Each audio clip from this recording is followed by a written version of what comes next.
Bismillahirrahmanirrahim. Assalamualaikum warahmatullahi wabarakatuh. Alhamdulillah rabbil alamin wal aqibatu lil muttaqin wala udwana illa 'alal zalimin. Asyhadu an la ilaha illallah wahdahu la syarika lahu wa asyhadu anna Muhammadan 'abduhu wa rasuluh. Allahumma shalli ala Muhammad wa ala alihi wa ashabihi wa man tabi'ahum bi ihsani ila yaumiddin. Wa qala Allah ta'ala fil Qur'anil Karim, ya ayyuhalladzina amanu taqullaha haqqa tuqatih wa la tamutunna illa wa antum muslimun. Hadirin hadirat Bapak Ibu yang berbahagia, apa kabar malam hari ini? Sehat semuanya? Alhamdulillah, badan sehat, duit banyak, pikiran tenang. Kok dapat? Bapak Ibu yang berbahagia, dulu ada seorang khalifah namanya Harun ar-Rasyid. Kemudian didatangi oleh teman yang bernama Abdullah. Setelah sampai di istana, maka dia menengok sang khalifah dalam keadaan menangis. Kemudian dibawakan air. Kemudian Abdullah berkata kepada khalifah, ya Amirul Mukminin, kalau seandainya engkau hari ini haus dan engkau tidak bisa minum, kecuali engkau membayar dengan seluruh hartamu, apakah engkau akan melakukannya? Maka kata khalifah, pasti aku akan melunasinya. Kemudian dia mengatakan lagi, ya Amirul Mukminin, kalau seandainya kakimu tidak bisa bergerak dan tidak bisa disembuhkan kecuali engkau memberikan seluruh jabatanmu, apakah engkau akan memberikannya? Kata Amirul Mukminin, iya. Maka Bapak Ibu yang berbahagia, disitulah sesungguhnya kita tahu betapa sehat itu sangat mahal. Maka di situ pula Nabi pernah mengingatkan kita, i'tanim khamsan qabla khamsin. Jagalah 5 perkara sebelum datang 5 perkara. Salah satu di antaranya wasihataka qabla sakomika, masa sehat kalian sebelum datang masa sakit. Maka ketika badan ini sehat, maka lakukanlah ibadah sebanyak-banyaknya. Karena maaf pada masanya nanti kita akan merasakan di mana badan ini bisa jadi tidak bisa dibawa lagi untuk beribadah. Maka Nabi memberikan keringanan. Orang yang beribadah di waktu sehat, kemudian pada masanya dia nanti sakit, maka beribadah dia di waktu sakit, nilai pahalanya sama seperti dia beribadah di waktu sehat. Maka ibu-ibu yang berbahagia, mari kita ramaikan terus masjid ini. Karena sesungguhnya ketika Nabi mengatakan, satu di antara amalan yang akan bisa menghapuskan dosa kita, kemudian menaikkan darjat kita, wa kasratul khuta ilal masajid, yakni memperbanyak langkahan kaki ke masjid. Termasuk di antaranya intizarus shalah ila shalah, yakni menunggu waktu salat menuju salat berikutnya. Bapak Ibu sedang jemaah yang berbahagia, hari ini kita akan berbicara tentang seorang sahabat namanya Hakim bin Hisam bin Khuwailid. Jadi sesungguhnya kalau ibu tahu ada seorang istri Nabi namanya Khadijah binti Khuwailid, maka apa hubungannya dengan Hakim bin Hisam? Maka sesungguhnya orang mengatakan Hakim bin Hisam hubungannya dengan Khadijah atau istri pertama Nabi atau Ummul Mukminin adalah bibinya Hakim bin Hisam. Maka Bapak Ibu yang berbahagia, tetapi para ulama mengatakan bahwa sesungguhnya Hakim bin Hisam itu lahir di Mekah 13 tahun sebelum datangnya tahun gajah. Artinya dari sisi usia, maka bisa jadi Hakim bin Hisam 13 tahun lebih tua daripada Rasulullah. Ulama juga mengatakan sang ibunya melahirkan dia di Mekah, dan sang ibu itu bernama Fahita binti Zuhair. Di mana Hakim bin Hisam ini lahir? Ada yang menyebutkan ketika ibunya sedang tawaf. Nah, itulah hebatnya, Bu. Mengapa kok bisa? Ya waktu itu masa jahiliyah. Orang bisa jadi ketika dia tawaf, kemudian sakit perutnya, kemudian ketika itu ada keinginan membuang sesuatu, tetapi yang lahir adalah Hakim bin Hisam. Tetapi sekarang tidak semudah yang kita bayangkan. Jadi kalau dulu, masa kecil-kecil Bapak sering kita mendengarkan ada orang yang lahir di Mekah.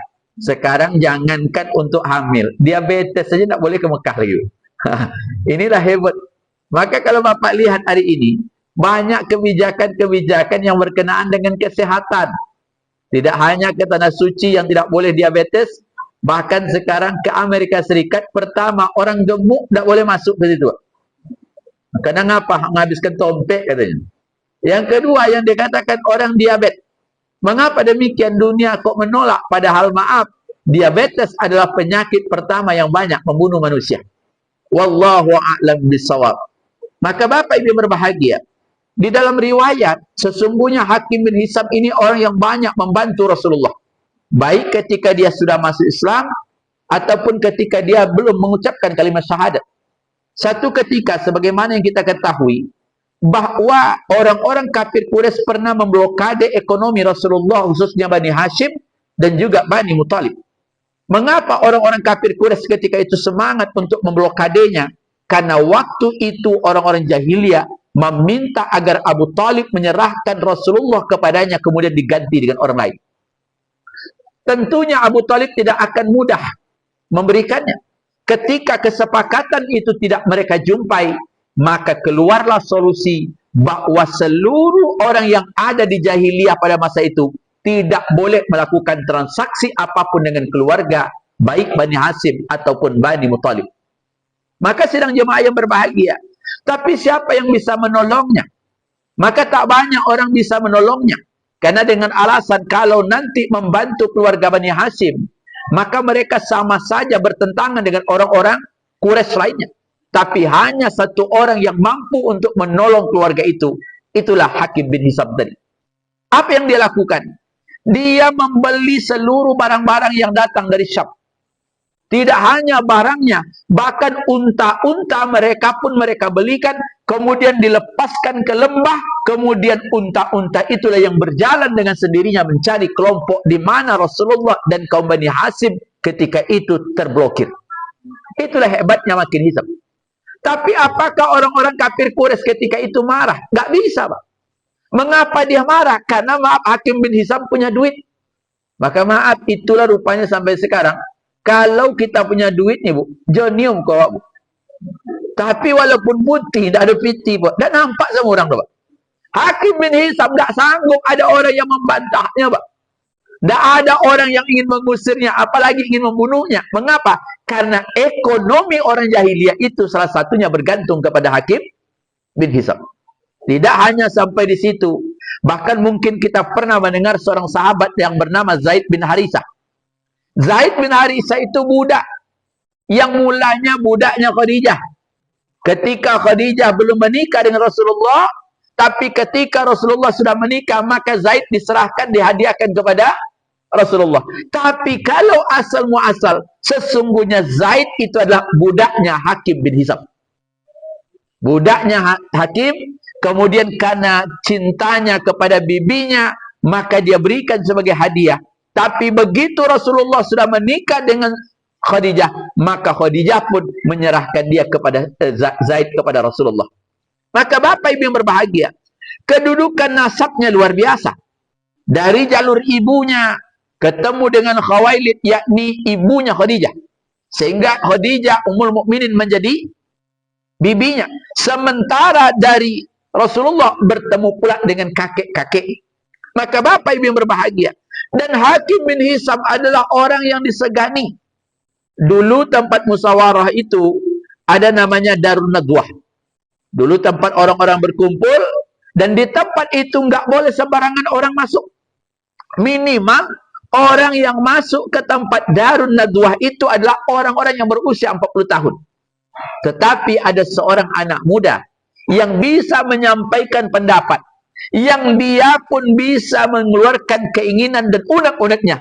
Itulah Hakim bin Hizam. Jadi orang mengatakan, tidak ada orang di bawah usia 40 tahun yang bisa masuk ke parlemennya orang-orang jahiliyah yang disebut dengan Darun Nadwah, kecuali adalah Hakim bin Hizam. Maka Bapak Ibu yang berbahagia, dia adalah seorang saudagar yang terkenal, gemar berdharma, dan dia luar biasa. Maka ketika dia masuk Islam, kalau dibandingkan dengan sahabat lain, walaupun Hakim bin Hizam itu mengatakan, tidak ada orang yang paling saya cintai kecuali Rasulullah. Tapi maaf, dia mendapatkan hidayah agak lambat dari yang lain. Dia nggak ikut hijrah, karena dia baru masuk Islam ketika Fathul Makkah. Tapi maaf, walaupun dia tidak beriman kepada Allah, tapi Nabi Muhammad mendapatkan kontribusi positif dari kekayaan yang dimiliki oleh Hakim bin Hizam. Maka ketika dia masuk Islam, dia bertanya kepada Rasulullah, "Ya Rasulullah, apakah kebaikan saya di masa jahiliyah itu akan mendapatkan pahala atau tetap mendapatkan pahala setelah saya masuk Islam?"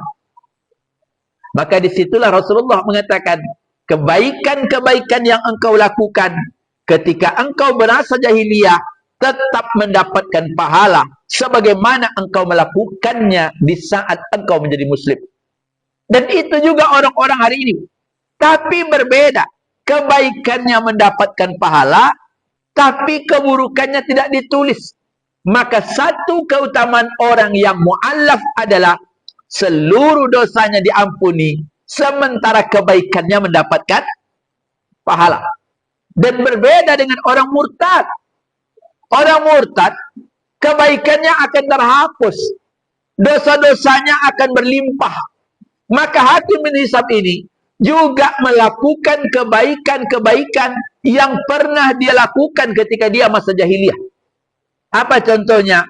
Memerdekakan budak. Dia pernah memerdekakan budak 100 orang, bersedekah dengan 100 ekor unta, bersedekah dengan 100 ekor sapi, dan juga dengan 100 ekor kambing. Begitu dia sudah masuk Islam, maka dia pergi ke Mekah. Di Arafah, seluruh orang-orang tadi juga dibawa. Dibawanya 100 orang, hamba sahaya, lengkap dengan unta. Kemudian dia katakan, hari ini seluruhnya saya serahkan kepada Allah. Jadi kebaikan yang dia lakukan di masa jahiliyah, dia juga lakukan setelah dia masuk Islam, dan seluruhnya mendapatkan pahala yang luar biasa. Tidak hanya itu, apa yang dimilikinya, dialah pemilik gedung Darun Nadwah tersebut. Darun Nadwah, tempat orang berkumpul. Di situ orang Quraisy pernah bermusyawarah untuk membunuh Rasulullah sebelum dia hijrah. Sehingga apa yang dikatakan, Darun Nadwah itu menjadi ikon sejarah pada saat itu. Tapi sampai di Hakim bin Hisam, ketika dia masuk Islam, apa dia lakukan? Dia menjual Darun Nadwah itu sebanyak 100.000 dirham. Banyak apa Pak Ustaz? Tidak tahu juga saya. Pokoknya banyak. Kemudian orang-orang protes. Apa yang dia katakan? Ya Hakim bin Hisam, mengapa engkau menjual itu? Bukankah itu memiliki sejarah? Bukankah itu gedung ikoniknya orang-orang jahiliyah dulu, yang akan diingat oleh orang-orang? Apa kata Hakim bin Hisam? Itu dulu. Tapi setelah adanya ketakwaan, maka selain ketakwaan itu tidak akan bernilai. Maka dia jual Darun Nadwah itu, kemudian uangnya pun dia sedekahkan. Itulah kehebatan Hakim bin Hisam. Tidak hanya sampai di situ. Ada seorang sahabat yang meninggal. Namanya Zubair bin Awam. Zubair bin Awam itu mati karena terbunuh. Hakim bin Hisam menemui anaknya Ibnu Zubair. Ketika bertemu dengan Ibnu Zubair, dia berkata, ya Ibnu Zubair, hai anak Zubair bin Awam, adakah ayahmu meninggalkan hutang? Maka sang anak mengatakan, iya paman, ayah meninggalkan hutang lebih kurang 1 juta dirham. Masya Allah. Jadi apa kata Hakim? Kalau begitu, saya akan menanggung separuh hutang. Ada tak model itu awak gini tak? Kan enak. Begitu awak berhutang, tanya Pak Ustaz ada hutang lain. Tapi sekarang orang bertanya aja, menolong tak ada dulu. Jadi itulah hebatnya Hakim bin Hisam itu Pak. Apa kata orang? Asal ada orang yang meninggal, kemudian datang ke rumah orang, kemudian dia bertanya, apakah orang yang meninggal ini punya hutang atau tidak? Tapi mengapa orang-orang dulu mau membayar hutang orang lain? Karena maaf, orang dulu berhutang bukan seperti sekarang. Orang dulu berhutang karena memang tak ada solusi. Kalau hari sekarang kita berhutang karena style hidup. Nak gagah rumah supaya bagus, kendaraan mengkilik, tapi milik Cina sudah. Seluruhnya hutang yang tiap bulan dibayar. Maka sulit orang mengatakan mengapa orang tak membantu orang hari ini. Karena dia berhutang. Memang bukan karena keterpaksaan, tapi dia berhutang karena style hidup yang hari ini luar biasa. Maka dulu apa yang terjadi? Sahabat bin Hisam ini sampai dikatakan dia akan merasa bingung kalau tidak ada orang datang ke rumahnya meminta bantu. Jadi dalam sejarah itu Pak, Hakim bin Hizam kalau sudah selesai salat subuh, keluar dia berzikir, tegak dia di depan rumahnya. Kira-kira siapa yang akan minta bantu? Rumah ibu kan gitu juga kan? Begitu-gitu pagi, kira-kira nampak orang bawa mop, apa ibu lakukan? Langsung, kan sama tuh ibu tutup kan? Nah itulah sekarang. Maka Hakim bin Hizam itu, apa yang dikatakan? Begitu hebatnya dia. Sampai-sampai dia akan kebingungan kalau ada orang yang tidak datang meminta tolong. Dan berbeda dengan kita sekolah. Sekarang ini memang, ya maaf, yang kan kita tolong pun hari ini ngiri-ngiri sedap. Mengapa ngiri-ngiri sedap? Karena ya hidup orang sekarang seperti itu. Orang apa aja? Pak Oga yang ditangkap oleh Satpol PP tiap hari, atau orang-orang yang minta uang-uang di jalan yang kemarin dilakukan operasi khusus oleh Pemko Pekanbaru, ada di antara mereka yang gajinya sampai 8 juta satu bulan, dapat duit hanya untuk minta-minta sedekah di jembatan, di flyover, 8 juta sebulan. Ngapain dia mau kerja? Kan enak situ lagi Pak, tinggal di bawah kolong jembatan. Tapi ketika ditengok apa yang terjadi? Sabu-sabu penuh di dalam. Subhanallah. Jadi ketika kita bersedekah, bukan nggak boleh dengan mereka, tapi realitasnya orang-orang yang hari ini meminta-minta, tidak seluruh dipergunakan dana itu untuk kebaikan. Dan maaf, orang meminta hari ini atau orang-orang yang meminta-minta bukan karena kebutuhan hidup, tapi maaf, itu menjadi profesi mereka untuk meminta-minta. Dan memang orang Indonesia, orang yang paling suka memberi. Itu pula hebatnya Pak. Tanya Ustaz Fajri, pergi awak umroh Pak Ustaz, nitip duit ya, tolong sedekahkan di Mekah. Orang Siko susah pada orang Mekah itu, ngapain situ sedekah? Coba tanya Pak. Ini Pak 50 untuk tukang sapu nanti di masjid Madinah, 50 untuk orang di Mekah. Kota infak 2.000 ya Bu. Sama pahalanya Bu. Jangan ibu bayangkan pula, berimpak di sana banyak. Yang beda tuh kalau ibu sholat. Bahkan maaf, kalau dibandingkan, mana yang lebih miskin? Kita yang di sini atau mereka pekerja yang di sana?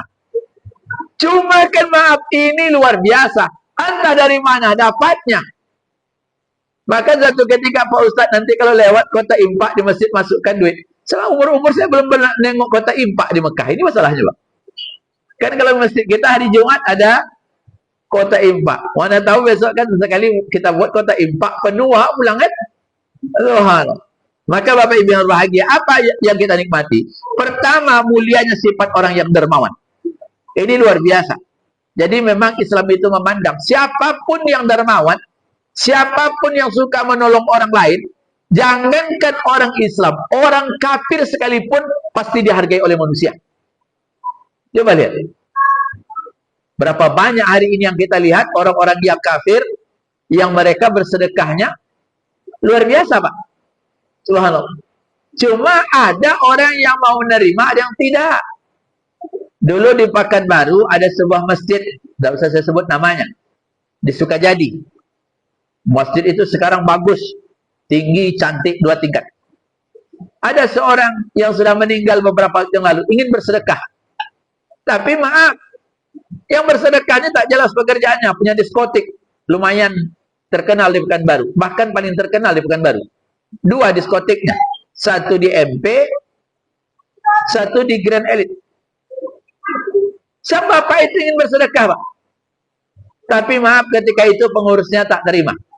Saya salut dengan pengurus. Berapa duit yang dikasihnya sedekah? 350 juta. Tapi maaf pengurusnya menolak. Apa yang ditolak? Karena yang bersangkutan pekerjaannya itu nampak. Jadi duit-duit yang hasil, yang begitu-begituan, yang tak jelas. Tetapi maaf, apa kata orang yang lain? Pak Ustadz ngapa nak ke kami dia gianya nyeton tu dia kalau kalian ambil aja. Jadi orang itu tak mau, ngapa kami tak mau Pak? Karena ini nggak jelas pekerjaan. Sehingga ada orang lain ambil saja. Yang penting ambil duitnya, masalah urusan dosanya nanti kepada Allah. Itulah yang disebut dengan subhat itu Pak. Kita kalau tahu ada sesuatu yang tak jelas, yang akan diberikan kepada kita, kemudian tak tahu dari mana asal usulnya, jangan diambil. Karena itu mendekati subhat, dan subhat itu akan lebih dekat kepada yang haram. Tapi hari ini maaf, subhat itulah yang paling banyak kita nikmati. Subhanallah. Kadang-kadang maaf, kita berduit Pak. BPJS kita dibayar oleh negara. Saya juga heran, kenapa pula BPJS saya dibalas negara? Nah saya tolak, ke rezeki juga nih. Tapi saya nggak pernah minta. Nggak pernah minta. Tapi tahu-tahu tertulis di situ. BPJS ditanggung oleh badan apa lagi gitu. Saya bingung juga, kok ditanggung ya? Kok nggak nelpon dulu dia, kan enak Pak. Pak, mau nggak kami akan enak. Tapi enggak. Tapi ditanggung oleh negara. Kita nggak pernah minta. Sampai saya bilang, kok gimana nih kok diminta? Kapan dia masukkan kita, konfirmasi tidak ada. Cuma begitu dia bayar, tertulis itu. Maaf, iuran Anda sudah lunas. Loh, rupanya dibayar. Subhanallah. Nah, Bapak Ibu yang berbahagia, apa di antara keutamaan orang bersedekah? Di bawah naungan Allah. Maka di dalam konsep itu, kullu imri'in fi zilli sadaqatihi hatta yuqda bainan nas. Setiap manusia akan berada di bawah naungan sedekahnya sampai perkara-perkara manusia itu akan diselesaikan. Jadi kalau ada orang nanti di akhirat, maka subhanallah ketika orang berada dalam rasa panas, maka dia merasakan dingin. Ketika ada orang dalam kesulitan, maka orang yang bersedekah itu akan merasakan kemudahan.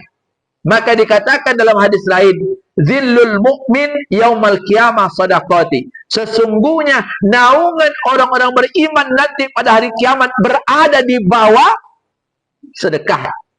Maka Bapak Ibu yang berbahagia, bersedekahlah. Jangan juga dikumpulkan uang-uang itu. Apalagi maaf, kalau beban hidup ini sudah mulai berkurang Pak. Biasanya maaf, ketika waktu muda beban hidup banyak.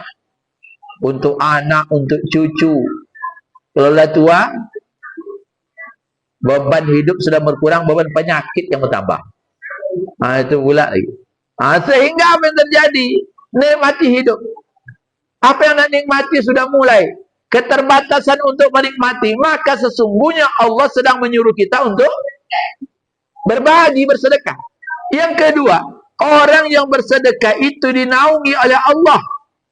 Dalam hadis itu dikatakan sab'atun yuzillumullahu fi dzilli yauman la dzillat illa dzilluh.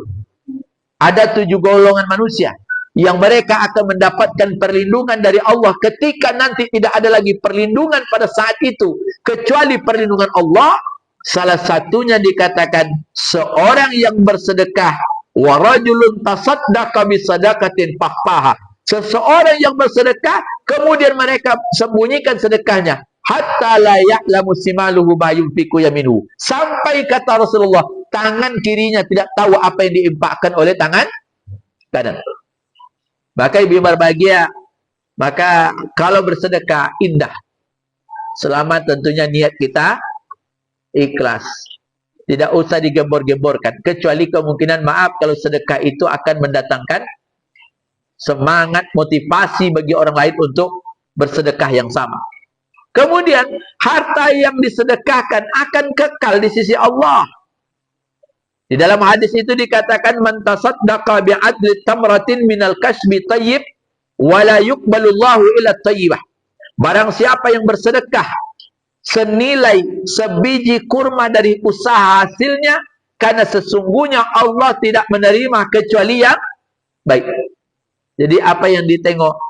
Seandainya kita bersedekah Pak, hanya mampu dengan sebiji kurma.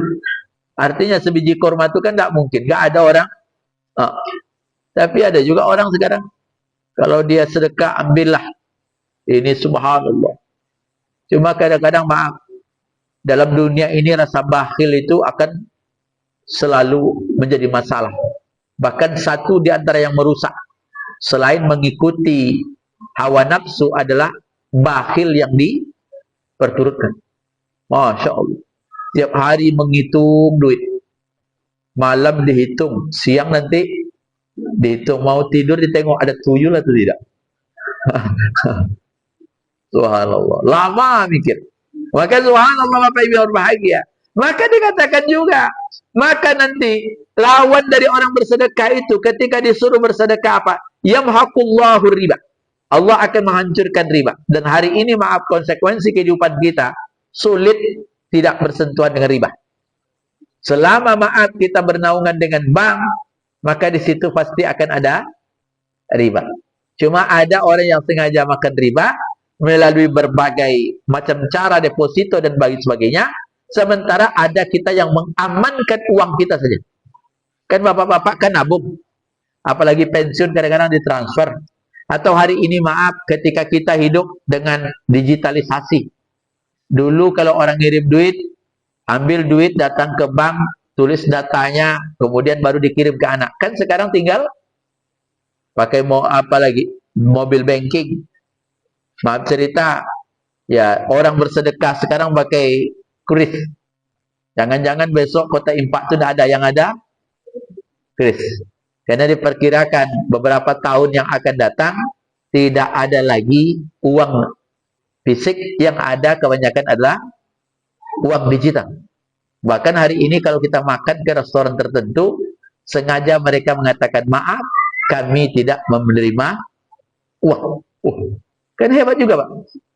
Saya menikmati sebuah restoran, begitu bayar, saya keluarkan duit, dia katakan maaf Pak, di tempat kami tidak menerima uang dalam bentuk fisik.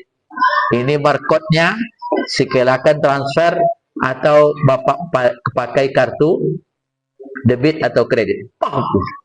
Kan enak sekali. Luar biasa. Maka jangan-jangan besok seperti itu. Duitnya nggak nampak, tapi sampai iya. Bersedekah itu seperti itu. Ibu nggak merasakan hari ini, tapi Al-Quran menceritakan banyak orang yang meninggal kemudian menyesal. Yang satu di antara amal yang mereka inginkan, mereka ingin bersedekah. Subhanallah. Maka salah satu di antara keutamaan orang bersedekah itu dosanya diampuni. Subhanallah. Tetapi tentunya dosa yang berkenaan dengan Allah. Hutang kepada orang nggak bisa, Bu. Jangan pula nanti saya sudah sedekah, utang saya sudah sunnah sama bapak ya, tidak bisa. Maaf, dosa utang kepada orang lain, ibu hati-hati. Hati-hati kali. Hutang itu nanti masalahnya sampai muflis, bangkrut di akhirat. Maka jangan dihobikan, apalagi dengan tetangga. Banyak kedai-kedai tutup bukan karena tidak ada pembeli, tapi karena banyak orang berhutang tapi tidak bayar, Pak. Mengapa Pak Ustaz retail yang modern, swalayan nggak bangkrut? Karena ibu nggak bisa ngutang. Pernah ibu ngutang di Indomaret? Nggak bisa, Bu. Kalau ibu bawa keluar, ibu dituduh mencuri. Tapi kedai tetangga bisa berhutang. Harganya sama dengan retail, tapi maaf nggak pakai parkir, bisa ngutang lagi. Yang tak bagus itu cuma satu. Begitu dia ngutang datang ke tetangga, punya uang, ke Indomaret dia, Pak. Akhirnya apa? Tutupnya bukan karena tidak laku, karena duitnya nggak jalan. Ekonomi nggak melaku. Maka sesungguhnya Islam juga memberikan bahwa orang meminjamkan itu orang yang elok. Tapi maaf, hati-hati orang yang dipinjam. Biasanya kalau minjam di finance, minjam di bank, dibayar, Pak. Karena kalau tidak bayar, datang dia tertulis, rumah ini di bawah pengawasan Bang Henry. Nah, gitu lah, Bu. Nah, tertulis dia.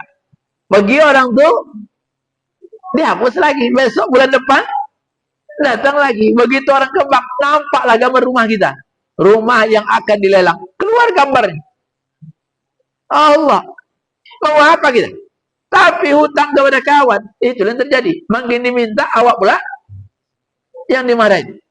Gimana tuh Pak Ustadz? Anggap aja sedekah berat Pak Ustadz. Ah, ini apa ya? Maka kalau seperti Hakim bin Hisam tadi, ada orang yang meninggal, ibu datang, maaf, biarlah saya yang melunasi hutangnya. Maka satu di antara amal itu yang paling bagus itu, yang tidak kalah pentingnya dari amal lain, kita membayar hutang orang lain. Boleh Pak Ustadz? Boleh. Cuma masalahnya siapa yang akan membayar itu, ya masalahnya, Bu. Dulu ketika Rasulullah tidak mau menyolatkan seorang sahabat, ketika ditanya apakah orang yang meninggal ini punya utang? Iya. Siapa yang menanggungnya?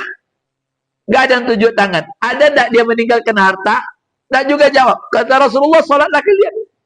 Tapi ketika ada mengatakan Abu Hurairah, ya Rasulullah, biarlah saya yang akan menanggungnya. Baru Rasulullah mengambil tindakan. Dan semenjak itu pun Abu Hurairah selalu tanya, apakah hutang yang kau janjikan itu sudah dibayar atau belum? Sekarang maaf, jangankan utang lain, utang keluarganya sendiri. Yang berikutnya, sedekah itu mensucikan diri. Kalau di dalam sedekah itu ada surah At-Taubah, khudz min amwalihim shadaqatan tutahhiruhum wa tuzakkihim. Ambillah harta dari orang-orang yang berupa sedekah untuk membersihkan. Maka selalu diingat bahwa dalam harta kita ada harta orang lain. Mengapa? Karena mungkin ada cara kita yang tak betul. Ketika cara kita tidak benar, maka saat itu sesungguhnya ada hak orang lain yang akan diberikan. Maka sedekah itu atau apalagi zakat, itu sesungguhnya berkenaan dengan kebersihan harta kita. Tapi tadi dikatakan, harta yang kotor tidak akan diterima oleh Allah. Innallaha thayyibun la yuqbalu illa thayyibah. Allah itu bersih dan dia tidak menerima kecuali yang bersih. Jangan pula nanti ibu korup, ibu ambil duit kantor, besok saya sedekahkan Pak Ustaz. Karena sedekah itu kan pahalanya 70 kali lipat. Dikali-kalinya pahala. Ambil 100 juta, 50 jutanya disedekahkan. Kan sudah sama, imbang pahala dengan dosa, Pak Ustaz. Ini enak di awak, no? Allah nggak terima. Yang berikutnya, harta itu akan bertambah dengan sedekah. Maka selalu dikatakan, mana qasad sadaqatun min malin. Tidak akan berkurang harta yang dikeluarkan sedekahnya. Tinggal hari ini Bapak Ibu yang berbahagia, di mana kita yang paling baik untuk bersedekah. Subhanallah. Banyak sekarang tempat hari ini, banyak lembaga-lembaga swadaya masyarakat yang mereka bekerja menyalurkan bantuan. Ada Basnas, ada Lazis, macam-macam lah namanya. Ada Wakaf Al-Quran, ada namanya BWI, macam-macam. Tergantung lagi. Tapi tugas kita yang paling pokok adalah bagaimana di lingkungan kita jangan sampai ada orang yang susah. Jangan sampai ada orang yang sakit yang tidak berobat. Jangan sampai ada masyarakat yang tidak tahu apa yang terjadi sekelilingnya. Subhanallah. Saya menarik, Pak. Ada sebuah masjid di Pekanbaru itu menyediakan fasilitas untuk orang sakit dipinjamkan. Contoh, maaf, kasur itu apa namanya itu? Yang tempat tidur orang sakit? Lipat. Nah, kan yang kalau kita tua ini kan rumah sakit itu kan bisa di sel. Itu dia pinjamkan. Saya mikir betul juga ini. Yang kedua apa? Dia beli tabung gas, tabung oksigen. Jadi kalau ada jemaah yang mendadak sakit, tinggal telepon pengurus masjid, Pak, mohon maaf, boleh tak kami pinjam tabung oksigen? Oksigen, bukan tabung gas. Kalau tabung gas pedal. Itu luar biasa tuh, Pak. Jadi saya menengok sebuah YouTube, mengapa orang tertarik dengan orang Islam di luar negeri sana, itu dibuatnya namanya social experiment. Jadi dikatakan, di teleponnya maaf, tempat-tempat ibadah mereka, gereja, kemudian dikatakan, halo, iya, ini apa gereja? Iya, anak saya butuh susu. Sementara saya tidak ada uang. Bisa tidak saya dibantu untuk susu? Apa dikatakan oleh pihak itu? Yang dia telepon banyak, maaf, kami tidak ada anggaran untuk itu. Dan ini bukan lembaga sosial, dan inilah lembaga keagamaan. Begitu dia banyak di teleponnya masjid Islamic Center New York itu.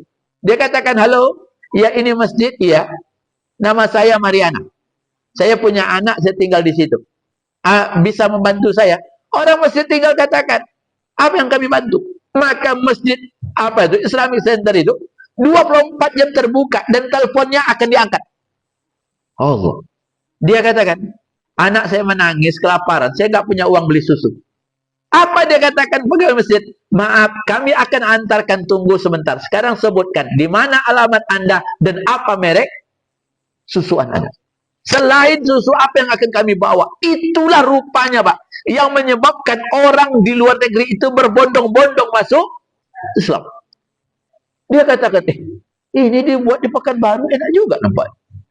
Cuma kalau terlalu banyak telepon, habis pula bentuk ini, Pak. Tapi begitu dia katakan, terakhir datang, apa dia katakan? Mohon maaf, saya sesungguhnya nggak punya anak, dan saya juga tidak bantu-bantuan. Cuma saya ingin menguji, apakah kalian peduli terhadap orang atau tidak. Sampai dia katakan, maaf, agama saya tidak Islam, tapi saya memang membutuhkan bantuan. Dia tinggal telepon. Maaf, silakan di mana alamat Anda, berapa nomor handphone Anda, kami akan segera carikan kebutuhan Anda, tunggu saja di rumah, kami akan ngantar. Oh Allah. Sempat model itu. Tapi maaf, tentunya didukung oleh apalagi sekarang. Luar biasa kalau kita tengok urutan negara-negara Eropa yang terus berlomba orang-orang masuk Islam. Bukan karena dakwah kauliyahnya, Pak. Bukan karena kehebatan ceramahnya. Tetapi mengapa mereka berbondong masuk Islam? Semata-mata menengok akhlaknya. Salah satu suka berbagi.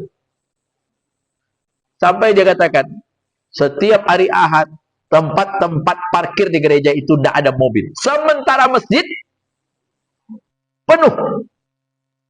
Orang datang. Dulu orang anti terhadap Islam. Zahrani sekarang wali kota New York yang beragama Islam, yang dulu keturunan India. Jadi di Inggris itu juga sama, wali kotanya Islam. Cuma yang saya heran, mengapa kebanyakan orang-orang yang di luar negeri itu yang menjadi pemimpin dari agama Islam itu banyakkannya dari India. Karena apa? Imigran India lah. Jadi di India kan banyak. Hampir juga 200 juta orang Muslim. Walaupun kalau ditengok India itu dominannya adalah orang Syiah. Jadi Syiah baru Sunni. Sama dengan Syiah itu kan selain di Iran, di Pakistan, di Bangladesh, kemudian di India. Di situ banyak. Nah, kalau di Timur Tengah, di Uni Emirat dan sebagainya. Tapi itu banyak. Nah, tapi mereka luar biasa merantau. Padahal orang Indonesia banyak juga merantau. Mana tahu besok kan wali kota New York orang Priaman. Pasti nggak salah lawak itu, Pak. Salah lawak godok wagulo. Tahu-tahu jadi mengapa? Karena akhlak. Maka malam hari ini apa yang kita ingin sampaikan? Mari kita mencoba untuk menikmati sisa-sisa hidup ini dengan banyak sedekah. Maaf, jangan tunggu besok, Pak. Karena belum tentu kita berumur sampai besok. Subhanallah. Dari mana kita memulainya, Pak Ustadz? Orang-orang yang dekat dengan kita. Ada keluarga. Ada adik, ada pemilih, ada sanak saudara. Maaf kalau mereka memang meminjam karena kebutuhan. Jangan pernah ditanya, bilang balikkan. Tersinggung dia. Alun meminjam yang ditanyanya, kapan dikembalikan? Tentu hilang mental dia. Subhanallah. Nah, padahal dia keluarga sendiri. Apa yang bisa dibantu? Kapan? Jangan. Kadang-kadang kita sendiri nengok orang tua ini tidak mungkin dikembalikan. Tapi ada juga kadang-kadang memang yang bermasalah. Dia suka meminjam tapi tidak suka membayar. Pertanyaannya, orang seperti itu boleh diblokir, Ustaz? Boleh. Bahkan maaf dalam ilmu fikih, orang yang suka meminjam tak mau bayar, boleh digibahkan. Ibu hati-hati ya. Si anu tu suka minjam tapi tidak dibayar. Kata ibu tu, kau letak lambek ada pinjamkan. Jadi orang-orang yang suka berutang, bahkan maaf hartanya boleh diambil. Itu artinya utang itu asin. Tapi maaf kalau ada orang berutang, kemudian ibu maaf bersedekah, itu lebih baik. Saya pernah mencari jawaban. Apakah boleh seorang yang meminjamkan uang ke si A, kemudian jatuh zakatnya, kemudian dianggap saja utang itu sebagai zakat? Contoh saya dengan si anak ini. Dia punya hutang, nih contoh ya. Kemudian maaf, suatu saat saya punya zakat nih. Zakat saya sama jumlahnya dengan hutang dia. Boleh tak saya katakan, sudahlah nak, tidak usah bayar. Karena utang kamu sudah saya barter dengan zakat. Rupanya tidak boleh. Mengapa? Karena zakat itu harta yang harus mesti keluar. Jadi harus dikeluarkan, nggak boleh ditahan. Jadi kalau kan boleh kan enak juga sebenarnya. Cuma rupanya nggak boleh. Jadi ya hutang, zakat Ya zakat. Jadi nggak boleh ini utang apa zakat saya kepada kamu, tapi saya ambil lagi anggap saja kamu bayar utang. Apa kata malaikat? Enak kamu aja. Maka mudah-mudahan ya, mari kita bersedekah untuk masjid kita ini yang luar biasa, fasilitasnya bagus. Tentunya makin bagus fasilitas masjid, biaya operasionalnya makin senang. Masya Allah. Kadang-kadang saya menangis juga nengok imam-imam masjid. Tapi imam masjid sini Ustaz Fajri tidak apa-apa. Pak Ustaz kami ini payah. Hanya sekedar cukup untuk makan. Itu sampai Pak. Saya katakan, nggak ada kerjaan lain. Tidak. Bingung juga. Jadi dapat gaji habis. Habis bulan ke bulan. Sementara usia bertambah, anak ada. Kedepannya kayak apa? Masya Allah. Satu saat mana tahu nanti imam masjid di Pekanbaru gajinya 15 juta. Wih, ini enak tuh. Sehingga imam masjid nggak mikir macam-macam. Allah, ini maaf. Sampai kadang-kadang bujang-bujang itu tidak laku bini. Gimana pula nak bini? Tidak cukup gaji dulu. Maka mudah-mudahan ya kita juga memikirkan sehingga maaf orang yang sudah memberikan yang terbaik buat kita, mesti kita juga pikirkan apa yang terbaik yang mesti kita berikan kepada mereka. Mudah-mudahan ada manfaatnya. Assalamualaikum warahmatullahi wabarakatuh.